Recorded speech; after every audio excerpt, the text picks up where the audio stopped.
ఇవాళ ముఖ్యమంత్రి గారిని ఒకటే మాట అడుగుతున్నా, మీరు ప్రతిపక్షంలో ఉన్నప్పుడు మీరు వచ్చి మీటింగ్లు పెట్టలేదా మైన్ మీద? బట్టి గారు వచ్చి మీటింగ్లు పెట్టలేదా మైన్ మీద?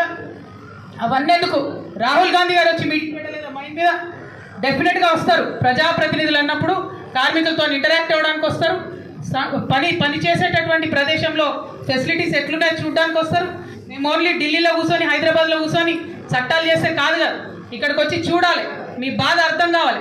అర్థమైతేనే రేపటి నాడు అది చట్టంగా మారుతుంది, రూల్గా మారుతుంది, మీకు హెల్ప్ అయ్యే అవకాశం ఉంటుంది. మరి ప్రతిపక్షాలు చూస్తామంటే పోలీసు వాళ్ళని పెట్టుకొని ఎన్ని రోజులు ఉంటారు అధికారంలో? మీ తల్లి కాంగ్రెస్తోనే కొట్లాడి తెలంగాణ తెచ్చుకున్నాం. ఈ పిల్ల కాంగ్రెస్తో కొట్లాడడం పెద్ద విషయం కాదు.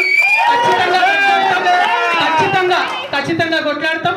మా కార్మికుల పక్షాన నిలబడతాం. ఇవాళ ఒకటే మాట అడుగుతా ఉన్న యాజమాన్యాన్ని నేను, చాలా మంది దాదాపుగా 19,000 మంది యంగ్స్టర్స్ అందరు కూడా ఇవాళ జాబ్స్లోకి వచ్చారు. అందరు కూడా చదువుకున్న వాళ్ళే, అందరు కూడా చిన్న చిన్న పిల్లలు ఉన్నారు. మరి ఆ చిన్న పిల్లల్ని మీరిచ్చే జీతంలో ఆ ఐటీ పర్క్స్ మీద పోయే మన సగం జీతం పక్కకు పెడితే మళ్ళీ ప్రైవేట్ స్కూల్లో చేర్పించాలంటే ఎంత ఇబ్బంది అవుతుంది?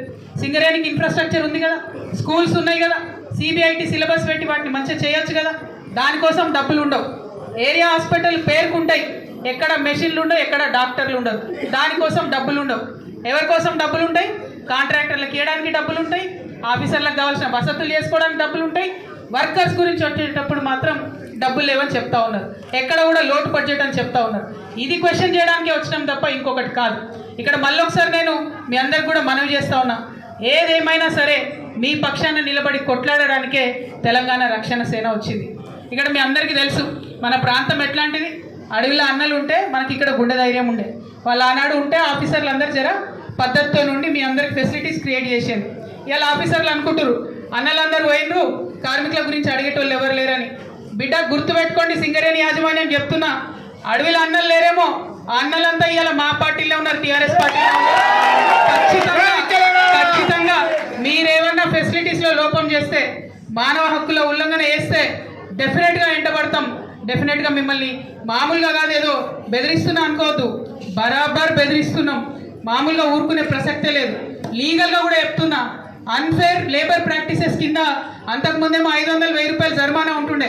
ఇప్పుడు కేసు బుక్ చేస్తే మినిమం 50,000 ఉంటుంది. ఆఫీసర్లకు డిమోషన్ కూడా ఉంటుంది. కాబట్టి మీరు వేధించడం ఆపేసేయండి, వెల్ఫేర్ కోసం ఆలోచన చేయండి. ఇవాళ ఏముంది, పాజిటివ్గా చూస్తే 1,00,000 క్వార్టర్లు ఉన్నాయి, 80,000 క్వార్టర్లు ఉన్నాయి. మనం ఉన్నదే 40,000 మందిని. 2 క్వార్టర్లు కలిపి ఒక క్వార్టర్ చేసి ఇవ్వచ్చు కదా. షెడ్యూల్ వేసుకొని పాపం ఇబ్బందులు పడుకుంటూ ఉన్నారు. అట్లాంటి పనులు చేయండి, పాజిటివ్ పనులు ఆలోచన చేయండి. ఇస్తామన్నటువంటి 10 లక్షల హోమ్ లోన్ ఏదైతే ఉందో దానికోసం ఆలోచన చేయండి. అవన్నీ కూడా ఆపేస్తున్నారు. అన్నిటికన్నా ఎక్కువ డిపెండెంట్ ఉద్యోగాలు, వయసు అయిపోయినటువంటి వాళ్ళు, వయసు పైబడిపోయినటువంటి వాళ్ళు, ఆరోగ్యం బాగాలేనటువంటి వాళ్ళు, వాళ్ళని అన్ఫిట్ చేయకుండా అనవసరంగా ఇక్కడ ఉంచడంతో ఇబ్బంది అవుతుంది. మీ అందరికీ తెలుసు, నిన్న బట్టి విక్రమార్క గారు వచ్చి 350 మందికి ఉత్తరాలు ఇచ్చిపోయాడు. కానీ యాక్చువల్గా అన్ఫిట్ అయ్యి వెయిటింగ్లో ఉన్న వాళ్ళు